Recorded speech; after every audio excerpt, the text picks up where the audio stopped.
নমস্কার, আরও একটা গুরুত্বপূর্ণ আপডেট নিয়ে চলে এলাম। খুব গুরুত্বপূর্ণ ভিডিও। চ্যানেলে ফার্স্ট টাইম দেখে চ্যানেলটাকে সাবস্ক্রাইব করে বেল আইকনটা টিপে রাখতে হবে। এই মুহূর্তের বিগ ব্রেকিং চুক্তিভিত্তিক কর্মীদের যারা আছে আশাকর্মী, ভিআরপি, পার্শ্ব শিক্ষক, ICDS, civic, ICT, computer, SSK, MSK, পৌরসভা, মাদ্রাসা, ভোকেশনাল শিক্ষক, পানিমিত, চা বন্ধু, যত চুক্তিভিত্তিক কর্মী আছে এবং সরকারি যারা কর্মী আছে তাদের একটা বিজ্ঞপ্তি আপনাদের সামনে তুলে ধরেছিলাম যেটা হচ্ছে যোগ দিবস অর্থাৎ যোগা দিবস। এই যোগা দিবসে বাধ্যতামূলকভাবে অংশগ্রহণ করতে হবে, সেটা নিয়ে একটা নবান্ন বিজ্ঞপ্তি দিয়েছিল। সেইটা হাইকোর্টে, কলকাতা হাইকোর্টে চ্যালেঞ্জ হয়েছে। সেই নির্দেশ দিয়ে দিয়েছে কলকাতা হাইকোর্ট মহামান্য বিচারপতি।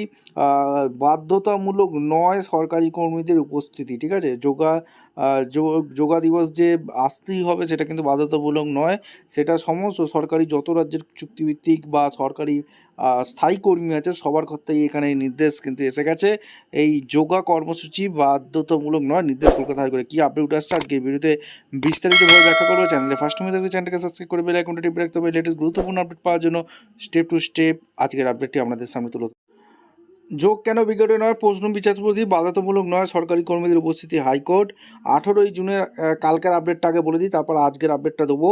আন্তর্জাতিক যোগ দিবসের অনুষ্ঠানে রাজ্য সরকারি কর্মচারীদের উপস্থিত বাধ্যতামূলক নয়। বৃহস্পতিবার কলকাতা হাইকোর্টের বিচারপতি অমিতা সিনহার বেঞ্চে শুনানিতে রাজ্য সরকারের তরফে জানানো হয়েছে, আন্তর্জাতিক যোগ দিবসের কর্মসূচিতে রাজ্য সরকারের কর্মচারীদের যে বাধ্যতামূলকভাবে যোগ দিতে হবে সেটা বিজ্ঞপ্তিতে লেখা হয়নি। সচেতনামূলক কাজ করার হচ্ছে বলে রাজ্য তরফে দাবি করা হয়।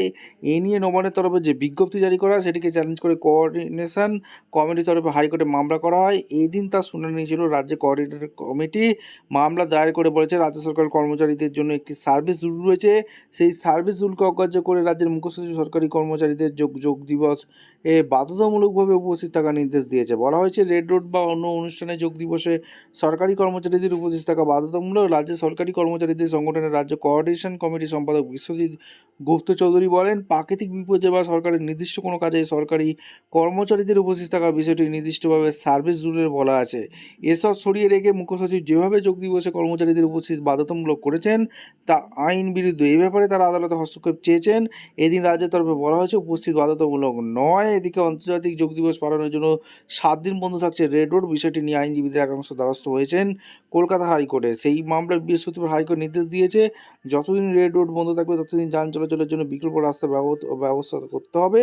যাতায়াতের ক্ষেত্রে সাধারণ মানুষের যেন অসুবিধা না হয়, আর অনুষ্ঠানে শেষ হলেই যান চলাচলের জন্য রাস্তা করে দিতে হবে পুলিশকে। সেই সঙ্গে ওই মামলার সব পক্ষকে 3 সপ্তাহের জন্য হলফনামা জমা করার নির্দেশ দিয়েছে হাইকোর্ট। আর কি আপডেট আসছে আজকে যে বড় নির্দেশটা দিয়েছে আজকে আপনাদের সামনে তুলে ধরছি।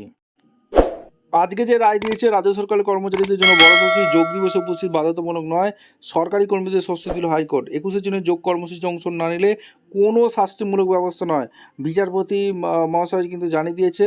আচ্ছা, আন্তর্জাতিক যোগ দিবস উপলক্ষে 21 জুনের অনুষ্ঠিত যোগ কর্মসূচিতে সরকারি কর্মচারীদের উপস্থিতি বাধ্যতামূলক করা যাবে না। যোগ দিবসে কর্মসূচি অংশগ্রহণ না করলেও কোনো সরকারি কর্মী, শিক্ষক বা শিক্ষাকর্মীর বিরুদ্ধে কোনো রকম আইন পদক্ষেপ করা যাবে না, জানিয়ে দিল কলকাতা হাইকোর্ট। বিচারপতি মহাশয় এজলাসে শুক্রবার এই মর্মে স্পষ্ট জানানো হয়। আদালতে রাজ্য সরকার জানায় যোগ কর্মসূচি অংশগ্রহণ সম্পূর্ণ স্বেচ্ছায় এবং কেউ অংশ না নিলে তার বিরুদ্ধে এখানে শাস্তিমূলক ব্যবস্থা নেওয়া হবে না, একদম জানিয়ে দিয়েছে। আপনাদের মতামত অবশ্যই কমেন্ট করে জানাবেন। দেখা হচ্ছে কোনো পরবর্তী ভিডিও। ধন্যবাদ।